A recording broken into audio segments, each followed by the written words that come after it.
I'm going to give you at home, dear viewer, hello YouTube, it's for YouTube, so how to YouTube, the full breakdown of everything I know about the inside of a controller.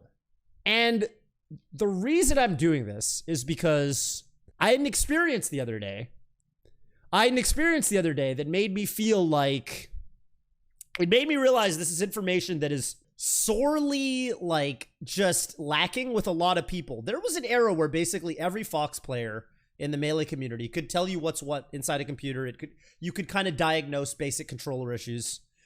And I will say that I think a lot of that kind of arcane knowledge, that tome, has kind of fallen by the wayside a little bit, because I think these days everyone's got, all the top players have a controller guy. Everyone's got Nez or Gumi or Gooms. I know it's confusing. Those are different people. Or Rien. Shoutouts to Rien. Or Cardano, right? Everyone's got a controller guy or lass, right? Everyone's got a controller person. And so people don't really feel like they need to work on their own controllers anymore, I think. Modern top players might not. This really hit me like a truck when Kalindi, KJH, the other day was making fun of Zane, and KJH was like, you know, Zane has literally never opened up a controller. He doesn't know what's what inside of a controller. And I asked Zane, I was like, you don't like, and he, you know, you've never opened up a controller. He's like, no, never.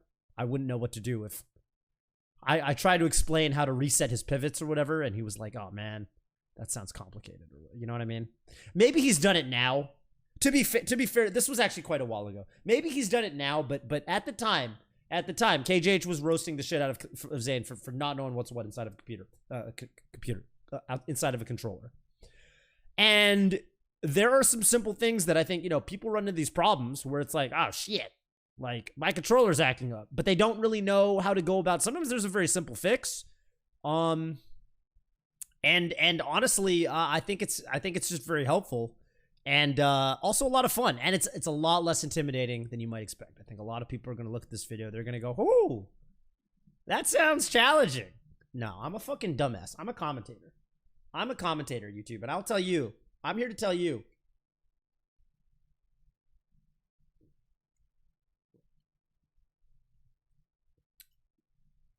that if I can do it, anybody can.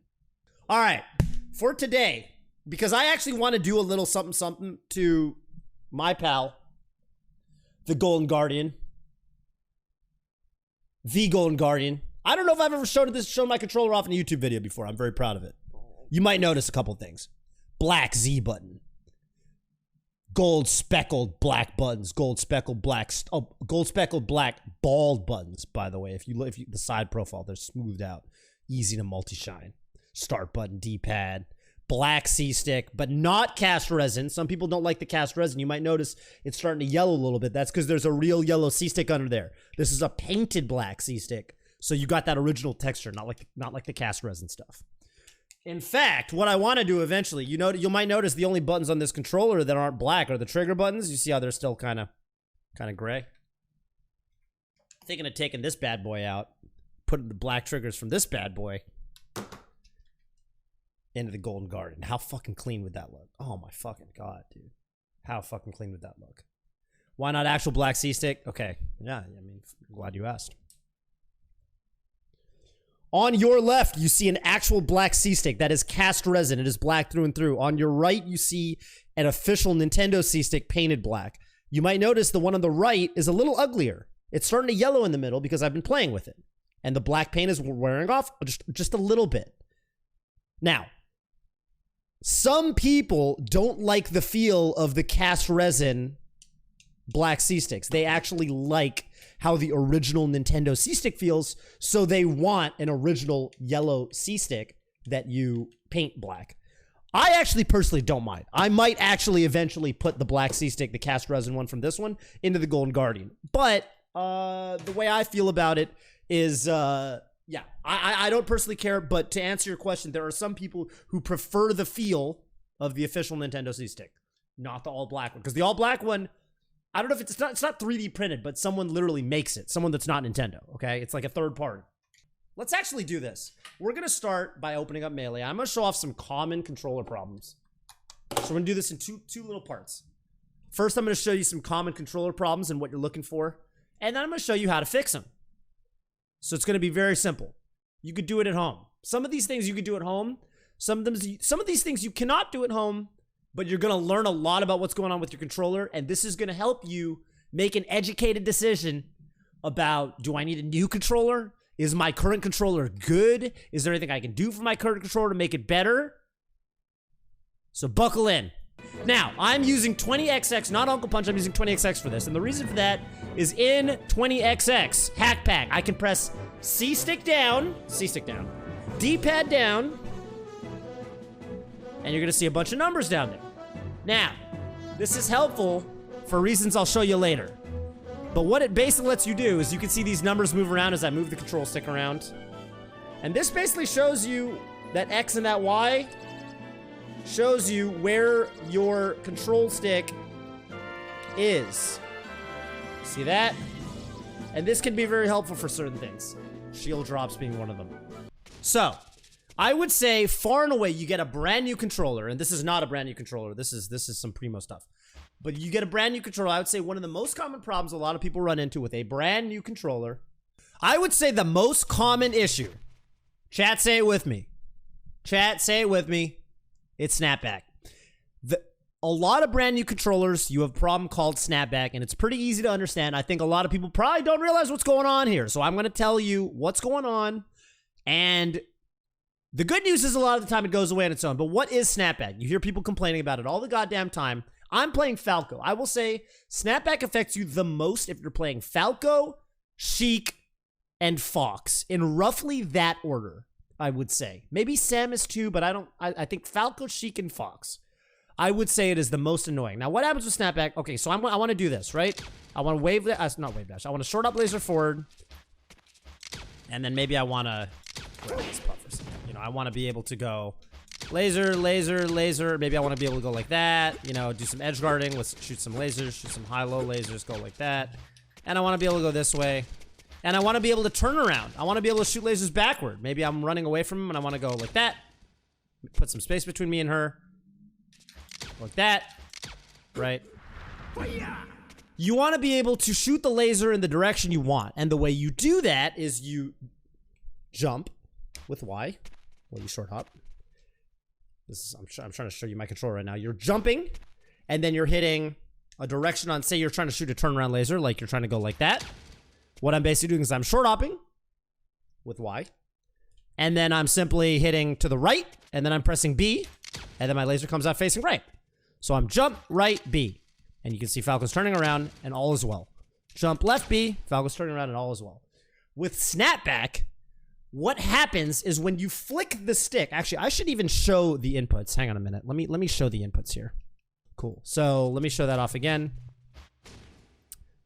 Boom. Boom. Boom. Boom. And now I want to do a short up laser backwards. Look at my controller. Look at the control stick. You see how I flick it right momentarily while I'm in the air? So the laser comes out facing right. Going left, same way.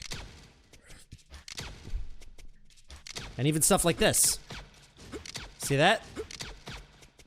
Now, snapback messes this up because when I snap the stick to the right, what ends up happening, imagine you're applying all this force to your control stick and you're snapping it to the right, right? You're going like, bop, like that, bop. What happens is, the controller has a little bit of, if you want to think about like recoil, imagine it's a very tight, you got a brand new controller, very stiff control stick because it hasn't been broken in yet. And the controller snaps back, hence the name, to the middle. But in snapping back from the side, because remember, I'm pushing it to the right, it registers the tiniest little left input. So I go like right, I do this right input. But what you'll see with the controller with snapback is you'll see that. You'll shoot the laser the wrong fucking way. And the reason for that is because even though you press right and then B, after you press right, the control stick snaps left hella hard and produces the tiniest little left input. But it's just enough that the controller will sometimes register it. If you have a really bad controller, it'll happen every time. And people associate this with a stiff control stick, okay? And it's problematic. It's very, very annoying. I mean, you can probably understand why this will get you killed. If you're Falco, sometimes you'll even get it. You'll be trying to double laser. You know, you're like on the ledge, and they're trying to get you, and you want to get back to the stage like Mango, so you're gonna double laser, and you get this. you get this. You get a little, you get a backwards input. As you're trying to do your double laser from the ledge, you get backwards lasers and they'll just kill you. It's horrible. It's horrible. I'm sure a lot of Falco players who have bad controllers have had exactly this happen to them. If this sounds familiar to you, leave a comment below in the comment section. And you might be saying, wow, that fucking blows. What the hell can I do about this? Stay tuned for the next part of the video where we open this bad boy up and I'll show you exactly what you can do about it. All right, the next thing to show off is a common other problem. Now, back in the day, this wasn't such a big deal because nobody shield dropped. These days, everybody shield drops. So what's happening when you shield drop? With shield dropping, what you basically do, the most common method, and again, look at my inputs, is I'm shielding on a platform and I'm holding my stick to the side. See how my control stick's to the side? It doesn't really matter which side. I'm holding it to the right now. I'm holding it to the left now. Okay. And then you roll the stick to down right like that. So you go. See that? I roll it to the bottom corner. Whoop. Whoop. Like that. Everyone knows this. This is how most people shield drop these days. I don't even know why I'm explaining this. Every single person who's watching this probably knows how to shield drop. But I need to get this out of the way because there's two things that happen with controllers that have a tough time shield dropping. One is you get this. That's an actual shield drop. My controller's too good at shield dropping. How do I spot dodge? Wait, how do I get my controller to spot dodge? Wait, my controller's too good. Fuck. This controller can shield drop even with UCF. That's what it looks like. See that? That is what it typically looks like when you have a controller that can't shield drop. You try to do that method I was just showing off with the shield drops, and you get this fucking spot dodge. And it's bad news bears. The other thing that you can see is sometimes you'll get controllers where you try to shield drop and you just get like, they'll just kind of like go like, how do I show this? So you'll see this. You'll try to shield drop and you'll basically see your shield come down to this corner, but you won't actually get the full shield drop. So I would say this is a really common, when you basically see a lot of people talking about like, you know, what's wrong with their controller. The overwhelming things you hear are like, oh, bad snapback, bad shield drops. And I would say the last one, and this is a way smaller deal today than ever before, but I'm going to show this off with the Uncle Punch has a very handy feature where I can show dashback success. So I'm going to go to Training Lab. I'm going to go Fox, not that it matters. When you try to dash back, you see how it says, there we go. That's a failed dashback. You see that? You see that little marker? Vanilla dashback, UCF dashback, but you can get sometimes you can get a failed dashback. And this basically happens because your controller is how do I word this? What is essentially happening with dashback is that your controller is being pulled at a certain rate, right? Your controller is being pulled. So basically what's happening is, you know, every, you know, many times per second, your controller is sending information to your GameCube, or more commonly these days, to your computer. And there is a mechanism in Melee where if your controller is in roughly, how do I show inputs in Uncle Punch? Actually, I think it's pretty easy, right? Is it general input display on? Yeah, pretty easy. Okay. If your controller is maybe roughly like here, how do I? Yeah. So there's two ways to turn around in Melee. One is a smash turn. A smash turn turns you around instantly and you can immediately dash back. The other is a tilt turn. A tilt turn is what happens when you turn around with a very gentle input, like this. So these are tilt turns. And the problem with tilt turns is you can't immediately dash out of them. You can't immediately dash out of one of these suckers. So what ends up happening is you get, if you've ever seen someone where they kind of lose their wallet and they're trying to dash dance, but they end up doing this. This basically happens. We coined this. I think we coined the phrase in the reads a while back. The lost wallet. We coined this on the reads, but this used to be especially before UCF, this used to be a big fucking problem. It can still happen with very brand new controllers. And I will say it is related to snapback. Very commonly, a controller that has that snapback issue I just showed off will also kind of have this problem where you basically don't get your dash back. By the way, Magi, one of the great tweets, one of the great Smash Twitter tweets of all time. which you cannot have this discussion without mentioning and shouting out the wonderful and illustrious Magi, who said on Twitter, to the tune of many thousands of retweets and likes, help step bro, I'm stuck in my turnaround animation. One of the all-time greats of Smash Twitter.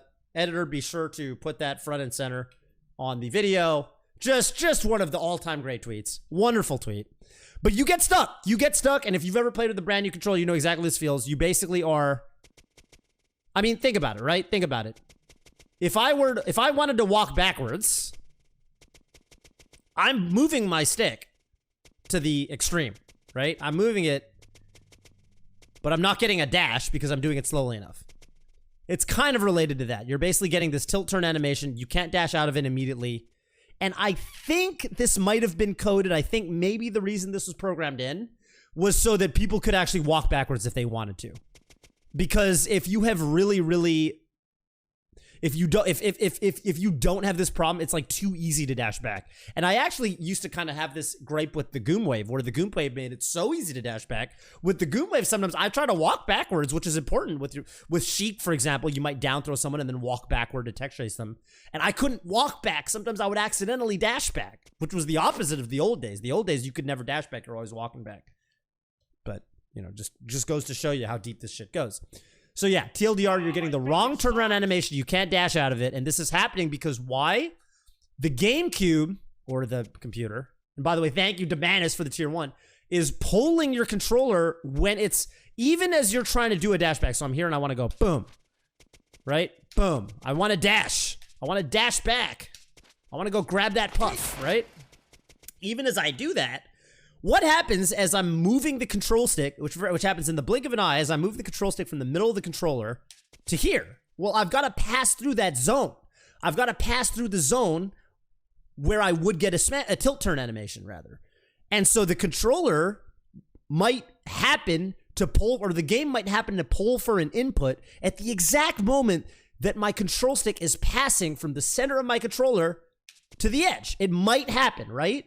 It's unlikely, but it might happen. And with newer controllers, I think it's because of the smaller dead zone, it is more likely to happen. And so you end up getting a lot more of this missed dashback with a newer controller than a kind of a broken-in controller. And yes, shout out to box players who never have to worry about any of this forever, because box players don't go from here to here. They teleport. The control stick teleports from the middle to the side. It is literally a teleport. It's from 0 to 1. It is digital. It is not analog. GameCube controllers are analog, so your control stick goes on a journey to get from the middle to the side. With the box, you go straight there. Obviously, I can't literally show that off. And you can see this little on-screen display. Vanilla dashback means even on an unmodded version of Melee, I would have dashback. UCF dashback, like that, means that I would not have gotten a dashback if it was on a GameCube, and I would have gotten the slow animation, the slower dashback, which is what can put you into a the lost or wallet state, or it can put you into a state where you kind of say you try to do a really quick, say I'm here and I want to grab the puff and I want to do that. If this was vanilla, what would have happened was like that. You see what just happened? You would not fully complete your turnaround, and I would not actually get the dashback. Didn't I turn off UCF? I swear to God, I thought I turned off UCF. Why is UCF still on? I thought I turned it off. Does Training Lab just always have it on now?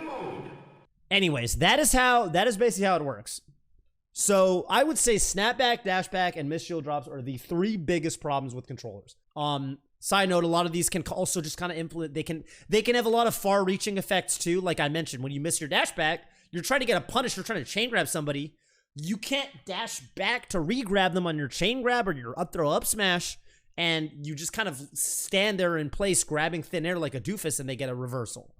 And then now they're the one comboing you. Or, you're because you have snapback, when you try to do kind of, there's a lot of people talk about drift in the air in Melee. You're trying to drift a certain way to kind of weave in and out when you do certain aerial patterns. With a brand new controller, in fact, this is pretty easy to show off. With a brand new controller, even movements like this can feel challenging, where you're trying to nair and drift all the way forward like this, where you go like that. Right? With a brand new controller, a lot of time what you'll get is you'll get stuff that looks more like this. You see that? You see how I'm not getting that much movement? You'll get stuff like this. You'll try to get the full dash forward nair, but you'll get like a short one. Your character feels like he gets stuck in the air. That's because you get that backwards input. You try to push forward to launch yourself forward, but you get like a back input and it messes with your drift, and so you can't space properly anymore. So it affects all kinds of things, and sometimes it's dubious what's going on. You just feel like you're playing like shit, but ultimately you're getting these little subtle inputs that are messing your drift up. All right, cool. So now I've shown you guys everything that go wrong. What can we do to understand better? What can we do to understand better what the fuck is going on inside our controller, and how can we fix it?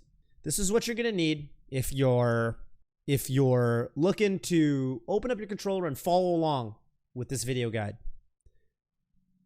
This is it right here. This is the golden goose.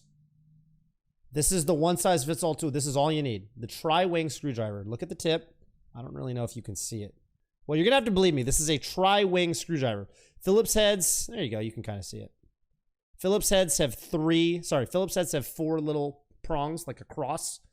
The tri-wing has 3. And you can find these on Amazon. Literally Google search tri-wing screwdriver. I think every Melee player, and also most Ultimate players, but especially every Melee player, should have one of these. Okay, so we got our tri-wing.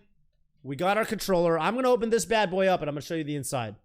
So on the back, you will see 6 screws. All of these are openable with the tri-wing. I'm going to unscrew the screws on all 6 of these screws right now and pop this bad boy open. Side note, if you haven't ever opened up your controller and you've been playing the game for a long time, your controller is going to be fucking dirty. You're going to have gunk all up on the inside of your shit. And you're going to be like, wow, I never cleaned my goddamn controller. I feel like a gross slob. I feel like a man who's living and swimming in filth. Or a woman. Or non-binary. But you're going to feel like you're, wow, what have I been doing all my life? And if that's you, no shame. I've unscrewed all 6 screws. And so here we are. We are going to take off the back shell of the controller. And we're going to look inside. So now I'm going to tell you everything I know about the inside of the controller. So first of all, back shell. This is the back shell of the controller. You can see the triggers are still in. And you can see here that there are these kind of, you know, like the triggers are still attached, right? So you can see it sliding. This is the front shell and the motherboard. So the front shell is here. Oh, my Z button just fell off. There's the Z button right there. Make sure you don't lose this, by the way. This sucker will elude you. This is my black Z button. This, you drop something. No, I know. That was the rubber plug on the trigger. And also the Z button. This sucker will elude you. Sometimes this shit will fall on your floor and you will not know what the fuck is going on. And you'll be like, God damn it, my Z button's missing. Do not let that happen to you. Now I've taken the motherboard out. All I did was, it was seated in here. And you just take the motherboard off. And I like to put the front faceplate face down.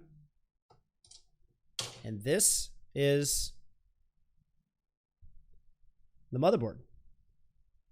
On the back,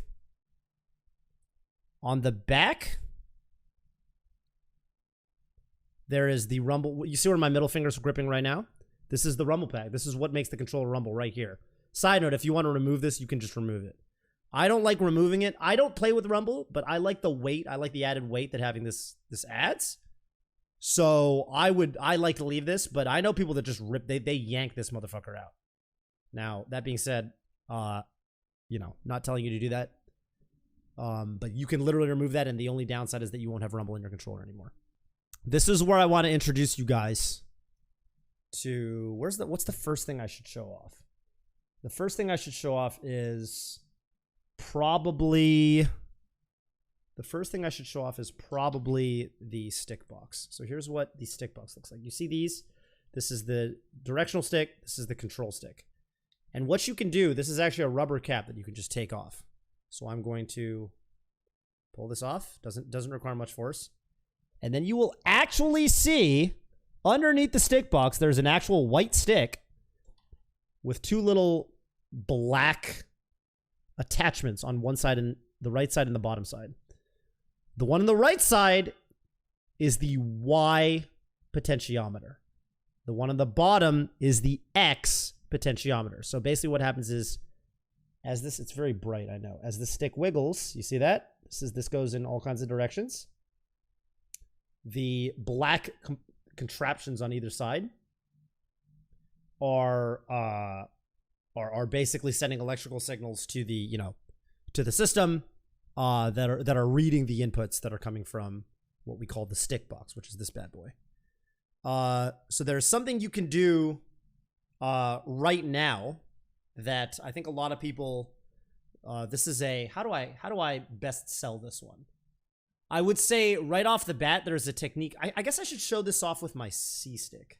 TLDR, there's a very quick fix you can do for people like Zane who love having pivots. If you guys have seen Zane play, you know, he relies on being able to do those quick pivots where you turn around. Very quick fix you can do with the potentiometers that will bring your pivots back instantaneously. All right, so empty pivots. These. Yeah, so this controller is pretty good at them. These are good because you can be going like that, right?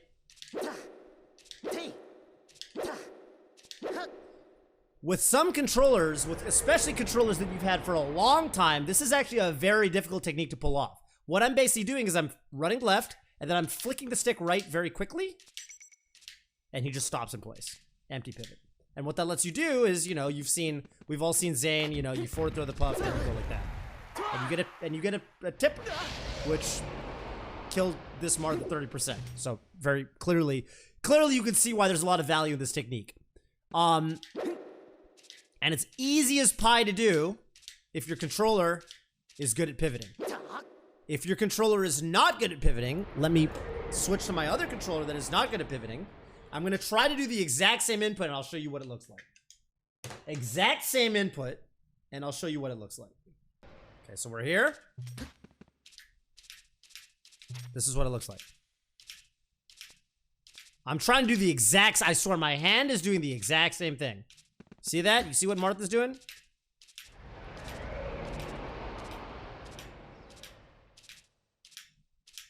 You can always time, yes, you can always time it, but then it becomes a one-frame input. That's difficult. Makes it a lot less consistent. As you can see, I get it every now and then, but it's much more difficult. I would say my success rate is less than 10%. All right, so how do we fix this? Let's go back to our open controller, and I'll show you guys a very simple way of overnight making your pivots come back. It is not a permanent fix, but it will usually fix it depending on how broken in and loose your controller is. This will usually fix it for at least a couple days. So I'm going to show you guys with the C stick, but you're going to want to follow along with the control stick. This is super simple. By the way, this is applicable to the C stick. For instance, if you feel like you're always flicking your C stick and sometimes you're trying to get a back air and you actually get a down air or an up air, this will fix that. This is a temporary. This is a sometimes can be temporary because the real fix is a little bit more involved. But okay, so I've taken the stick cap off the C stick, as you can see. See how it's just exposed? And you're basically going to want to take, see these little black potentiometers? Here's what you do. This is going to be kind of hard to show off what I'm basically about to do is this potentiometer right here, it's clipped on to the white stick box. So I'm going to apply a little bit of force and unclip it. And I have now unclipped it. You see that? You see how it's hanging off now? And I'm going to clip it back on. Here, that's satisfying snap. And now it's clipped back on. And you're going to want to do that for both of those potentiometers. And this will make your pivots come back. I would say, in fact, if you're only interested in making your pivots come back, you could just do it with the horizontal one, the bottom one.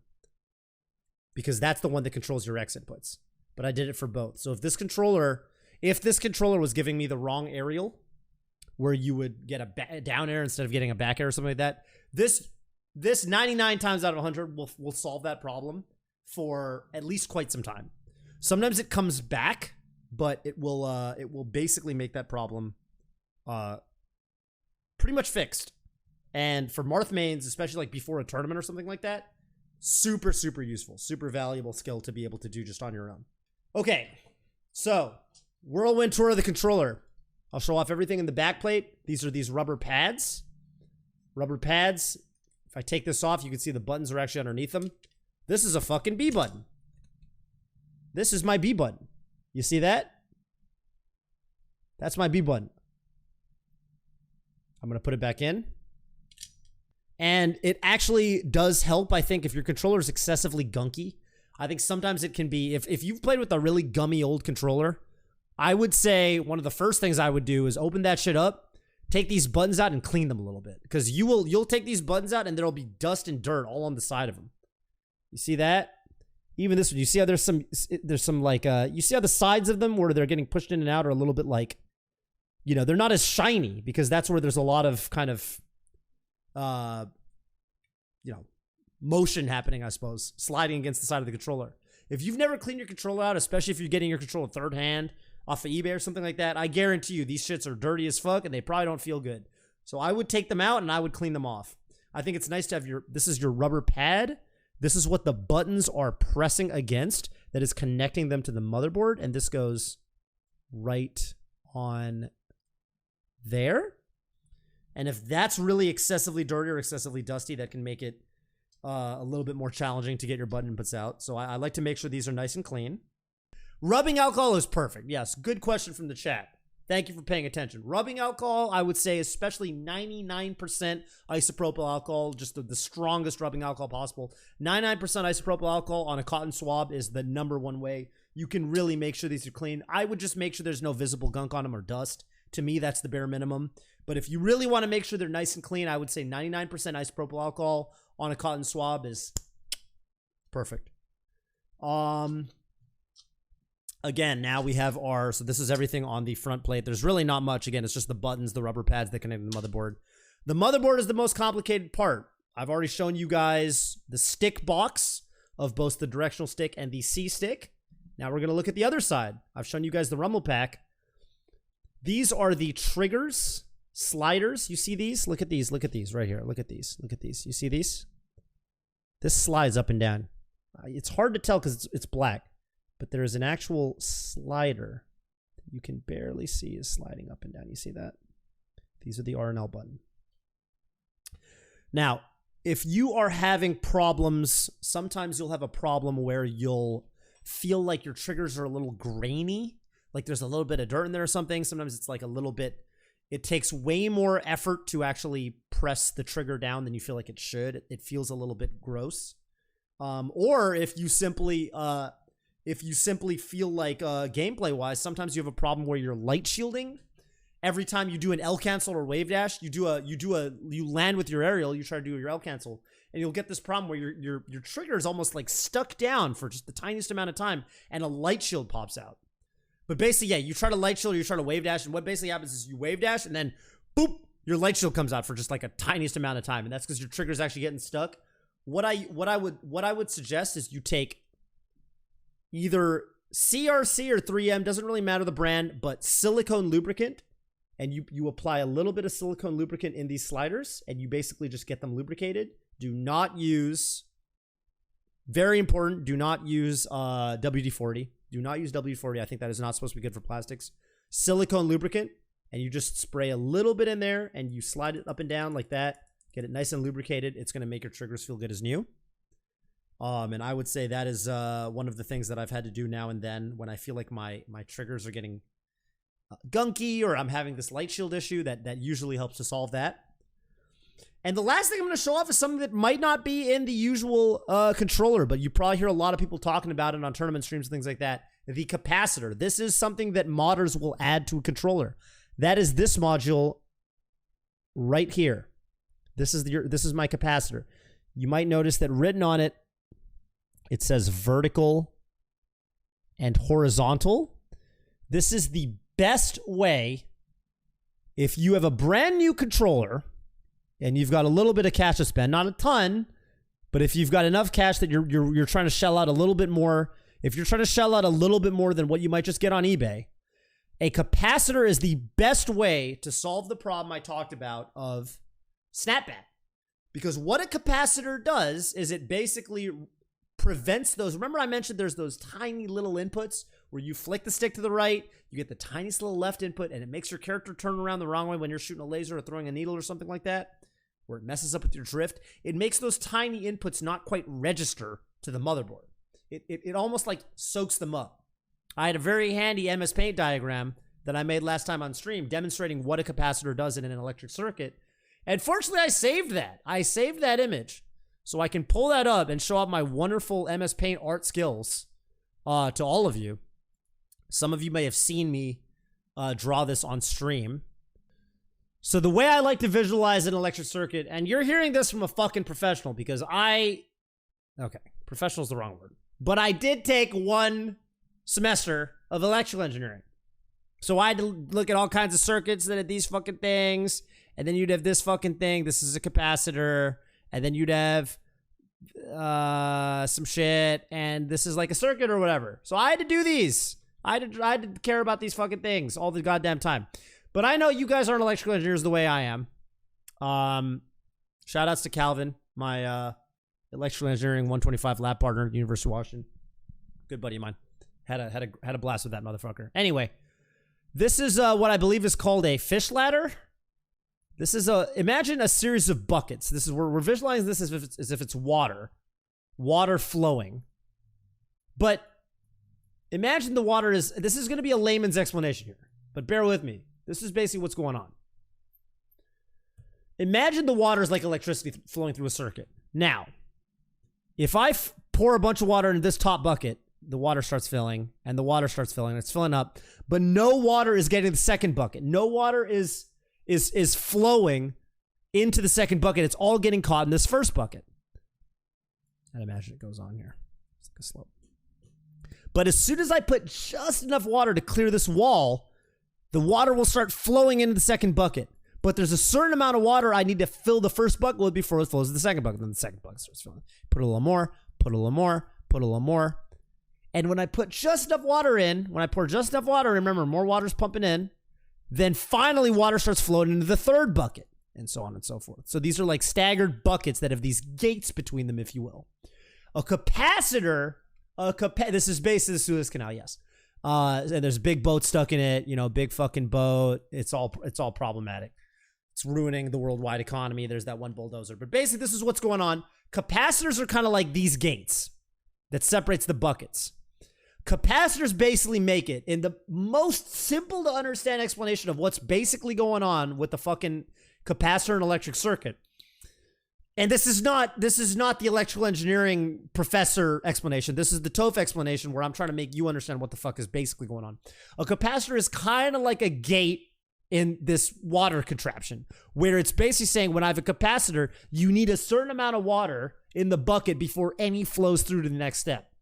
So when you have a capacitor in your controller, what ends up happening is when you are shooting a Falco laser, you snap the stick to the right to get the fucking input, and then you got that tiny little left input. You got that tiny little left input, right? That with a bad controller, a brand new controller that might have the snapback issue, your Falco's turning around and shooting the laser the wrong way. With the capacitor, that tiny little input to the left is not enough to get over the gate, if that makes sense. As if the electric signal is the water and this gate is the capacitor. The capacitor gates the signal, the tiny little left signal from reaching the next, from basically reaching the next part of the circuit and being read by the system and making your Falco shoot the laser the wrong way. So a capacitor is like, very simply, it is like one of these gates that separates these buckets that I don't know why I'm highlighting with all these extra lines.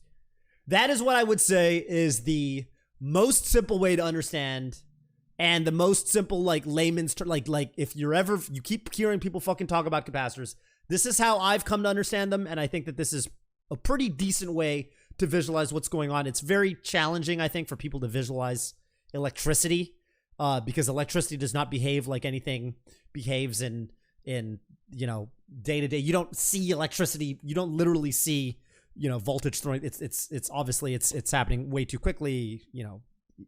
you can't see electricity flowing through a circuit, but this is how I would visualize it to kind of describe what the fuck is going on. Okay, so TLDR, going back to the motherboard, the capacitor that my modder has added to my controller is letting me have a little bit of that snapback in the vanilla motherboard, but because he has this capacitor that he has soldered and attached with a hot glue gun to the controller that is connected to the circuit, I have what are basically these little gates that are preventing the tiny little turnaround inputs from not going through, or preventing them from going through, rather. You might notice one says vertical and one says horizontal. That's because, like we saw on the Stickbox, there are two separate potentiometers. And you can have both horizontal and vertical snapback. Vertical snapback, by the way, vertical snapback is probably something I should have shown off when I had the game open. I'll show it off in a bit. But vertical snapback is most commonly observed with people who try to fast fall and you accidentally double jump. This might sound relatable to some of you guys. Some of you guys might be thinking like, oh yeah, I definitely just accidentally double jump sometimes. And I'm like, what the hell? I wasn't touching the fucking jump buttons. Why did I get a double jump? What happens is you try to snap down with your control stick to fast fall. That's something you do very commonly when you're in the air. And your controller, as it comes up from the down input, the control stick snaps upward and you get the tiniest little up input and it makes your character double jump in the air. And suddenly you're double jumping for no reason, which is really bad in Melee, as you know, because you lose your double jump. Sometimes you get hit up there and you don't have your double jump and you just die. You can't make it back to the stage. And this is something that can happen with brand new controllers and it can be very frustrating. I really liked here, I don't even need to show it off myself. I really liked this explanation of why am I blanking? Awesome Sauce YouTube. Awesome Sauce's latest YouTube video, which you guys should definitely all be subscribed to Awesome Sauce on YouTube. So this is vertical snapback. For example, here I back air the neutral Falco off stage and wave dash backwards to grab ledge, fast falling by flicking down on the analog stick so I can grab ledge before he can. It works and he falls to his death.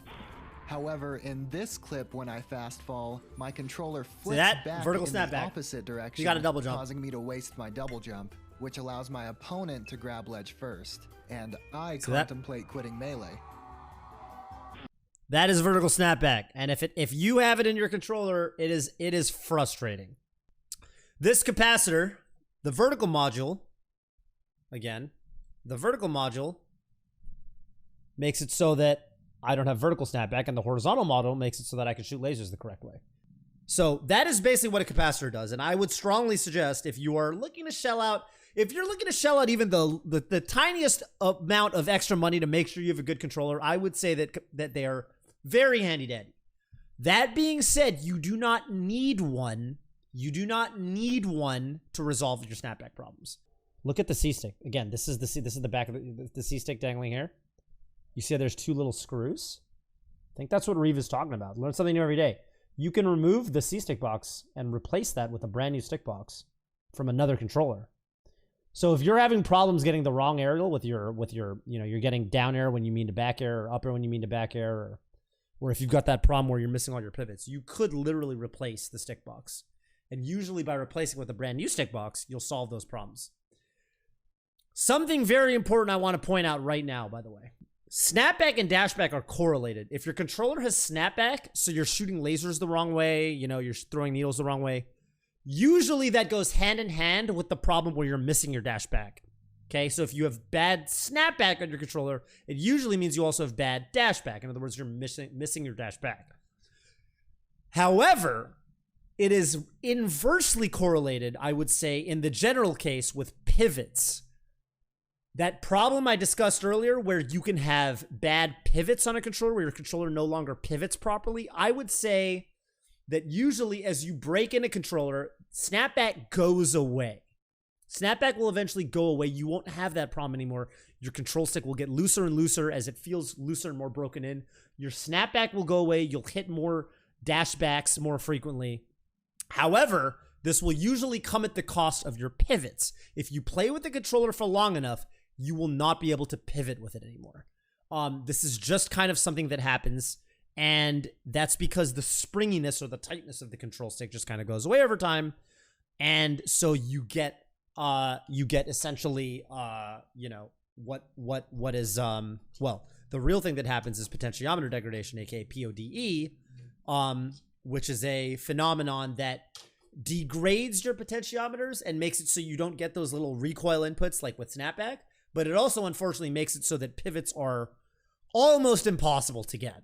PODE is a poorly understood phenomenon, but it basically amounts to, you'll hear people say POD or POD, like controller gurus will say PODE or POD, which stands for potentiometer degradation. It basically means the controller is broken in and is loose, if that makes sense. It is usually mostly a good thing, but it can cause some undesired effects. It is a good thing in that it fixes snapback, it fixes bad dashback, you'll be able to hit all your dashbacks, but it usually eventually will make your pivots go away. And so if you rely on pivots, you don't want too much of it. And that's where that thing I just showed you guys where you can reclip and unclip and reclip the potentiometers, that will usually fix that.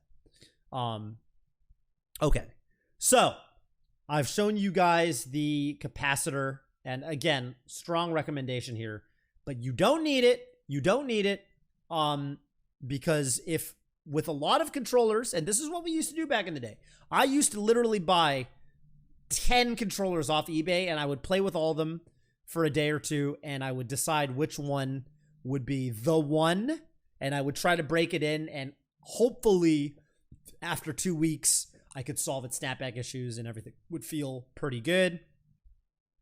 And a lot of the time they're just fucking kaput and everything fucking sucks and you're sad forever. But these days you don't. This is what we used to call the controller lottery, in fact. And you would just try to get lucky. You would literally just try to get lucky on what a good controller would entail, because we didn't know any better. It was all trial and error and feel and bro science, basically. Yeah, you would have to play with the controller usually for, I would say, a week or two until you know, like, sometimes you play with the controller forever and the snapback never goes away.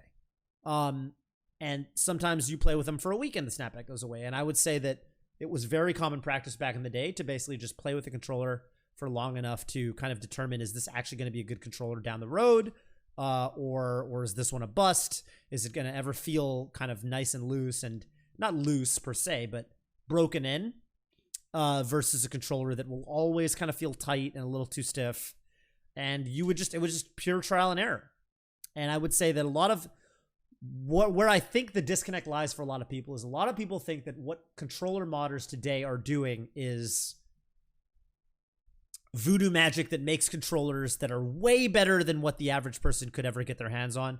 And I would say that is a big misconception. I would say the way I have always thought about it is that what a modded controller does for you is it gets you a controller that feels like the best controller that you could literally stumble upon. The best controllers I've ever touched ever were just vanilla controllers from back in the day. Some controllers were just godlike and they could do everything you wanted.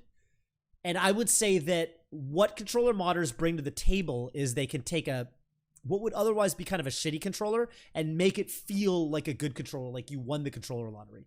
So a guy like me, who was very picky about his controllers, instead of spending $300 buying 10 controllers from eBay off of some guy that lives 2 neighborhoods away on fucking Craigslist or eBay or whatever, and I'd have to go drive and meet him, I can spend honestly less than that on one good controller that I know is going to be good.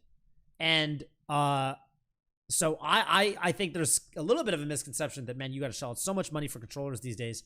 People have been shelling out absurd amounts of money to get a good controller for years. It's just that it used to be more about the quantity aspect of the game, and now it's more about the quality aspect, where you know you're getting something good. But that was basically it. Is there anything I didn't cover with regards to the internals of the controller? I think that was everything. I think that was at a high level. I think that was everything I know. At some point I could talk about how to notch controllers, but that is a whole nother topic, and I would honestly rather people learn that from, Nez or Gumi or Gooms, a real legitimate controller notcher or a controller modder that's done, hundreds or thousands of controllers, rather than somebody like me. I'm just going to put my controller back together now just to show you how easy it is to put a controller back together again. This is the back shell. This is the motherboard. We're going to take the motherboard. We're going to, sorry, this is the back shell. Front shell, right? We're going to take the motherboard, turn it this way, put it, hang on a minute, make sure the cord's out of the way. We're going to put the motherboard into the front shell, put the C-stick through, as you can see.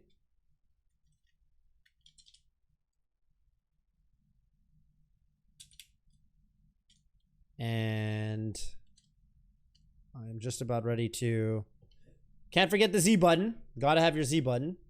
So I'm just gonna attach my Z button right there, which is very easy to do. I'm doing all this with just my 2 hands, just my bare hands. Yes, sliders up.